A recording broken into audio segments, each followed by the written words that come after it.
YouTube, how's it going? The Goat House is back with another 7-round mock, and this one's for the Houston Texans. And after doing this one, I really like this one. I do. It's something a little different but realistic, and I felt really good about this one. I feel good about all of them, but for some reason, I like this route that the Texans could go here. So it's going to be interesting. So right before we get into it, we got plenty of content to come before the draft, and we're going to be live during the draft. Can't wait for that. April 25th is day one of the draft. The draft starts at 7 p.m. Central. We will be live at 6:30. We're going to have live predictions, analysis, reaction. It's going to be crazy. Can't wait. My favorite day of the year, the draft, and you can join us for that. That'd be much appreciated. And we also have a subscriber goal, 20K. Please help us get there. Support's been great. Clicking that like button, notification button. The notification button is huge because we may go live before the draft, and we will go live during the draft. So you're going to want to turn those notifications on. Let's get out of the Texans, though. Everyone has them going offense line in the first, which I think is very realistic. I just had a recent regular mock. I kind of had them going that route. They need O-line, but they did pick up a guy like Matt Khalil, who's had success in the past, not recently. But you pretty much... you have a group of guys that could play. The line wasn't that good last year. Let me reveal this first-round pick before I talk this more. I want Greedy Williams, the corner from LSU. He could drop a little bit. This really isn't too far.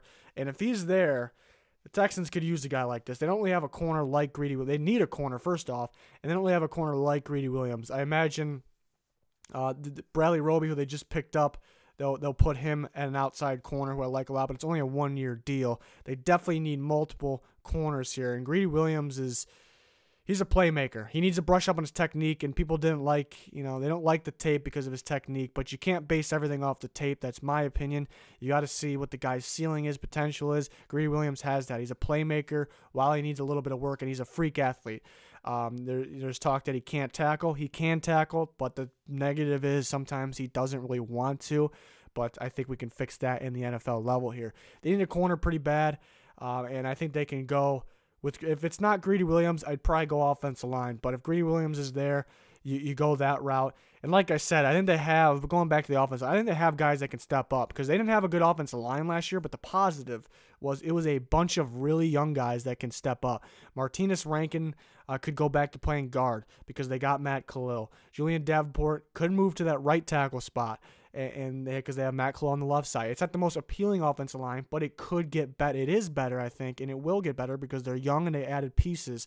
So they do need offensive line, and it is a big need, but I don't know. It may not be the biggest need as people think. I think there's worse offensive lines out there for the future.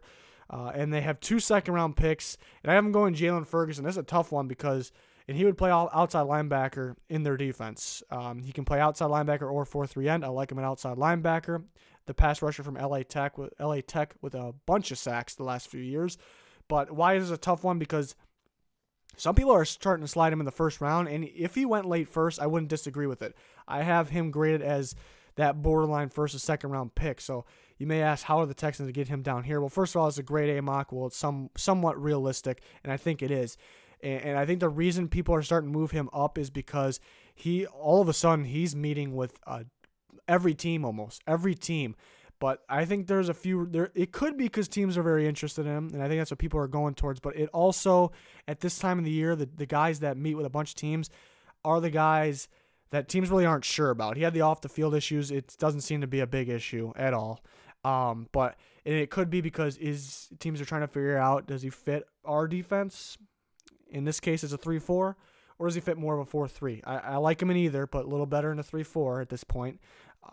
It could be because of that, or because he could be, like I said, he could be that borderline first, second round guy, and teams could be looking for those other top pass rushers first, fill those needs, and then look for the other needs. So I think it's realistic he could slide down, but he's a very good pass rusher. Didn't play against the best talent, though, but not really a problem for me. Gets to the quarterback. This would be a grade A pick here, and they said they need to get another pass rusher opposite of Clowney. Clowney's still on the franchise tag. I think they had to be interested in D4 to possibly Justin Houston, some other pass rushers that were in free agency. They didn't get those guys, so they definitely need another guy like Jalen Ferguson. Other second-round pick, they get their lineman this time in Titus Howard. I like Howard a lot from Alabama State. He was dominant in the Senior Bowl, bullied people. Very good, safe pick. I think he'd start right away, too. Like I said, they have tackles that can step up, but they do need, you can't be afraid to get better. And this is a guy I think could start right away, possibly at the right tackle position, but you're going to have a battle.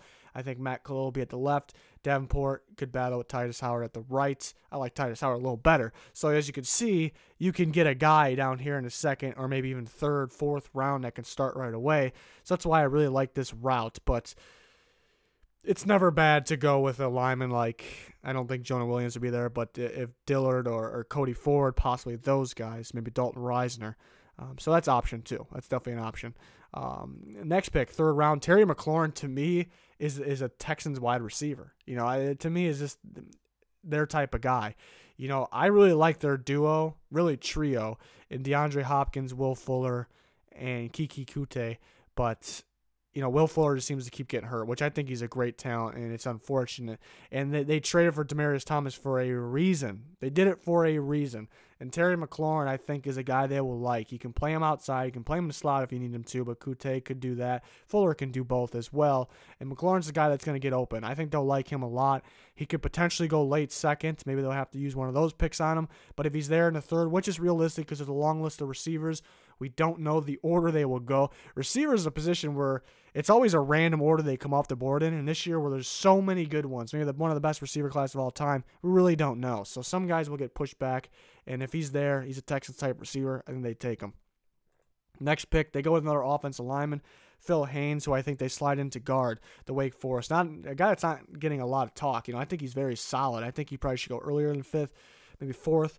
But it'd be a very solid pick here in the fifth. I think he's a fit, and I think it's a guy that can compete for a guard job right away or just be depth right away, which is needed as well. Moving on to the Texans' next pick here. So at this point, they did get their two offensive linemen that can contribute. They still could go in the first, though. Multiple different scenarios.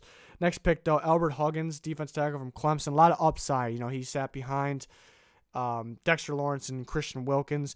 But I think he can play more of the nose tackle in the Texans 3-4, which I think they could draft a guy like that much earlier in this. So they do have some needs. After evaluating the Texans, while they evaluate every team while doing this, they have some needs here.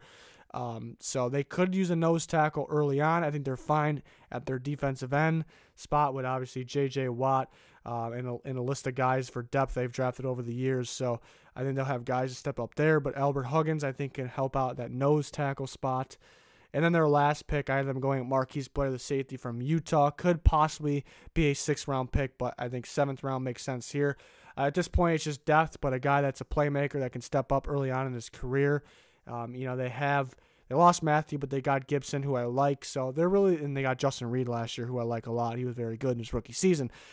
So they got two guys that can start, obviously. So it's just depth at this point. You really could use another corner, too. Like I said, the Texans have a bit of need. They have quite a bit of needs. You could use another corner. You could use the offensive line earlier. You could use the nose tackle earlier. You could use the safety depth earlier because you don't have too much. They have some needs. They have the picks, though. Maybe they can move around a little bit, get the guys they need, but we'll see. But they got to keep Watson healthy back there with that offensive line. But they do have some young guys that could step up. Big need, but maybe not quite as big as people think, but they could still go in the first round. That's my mock draft for the Texans. Going through every single team. We'll get there. We got to do position rankings, still trade scenarios, some live streams we want to do, more mock drafts we want to do, live stream during the draft. Can't wait for the draft. Lots of fun stuff here at the Goat House going on for the NFL draft.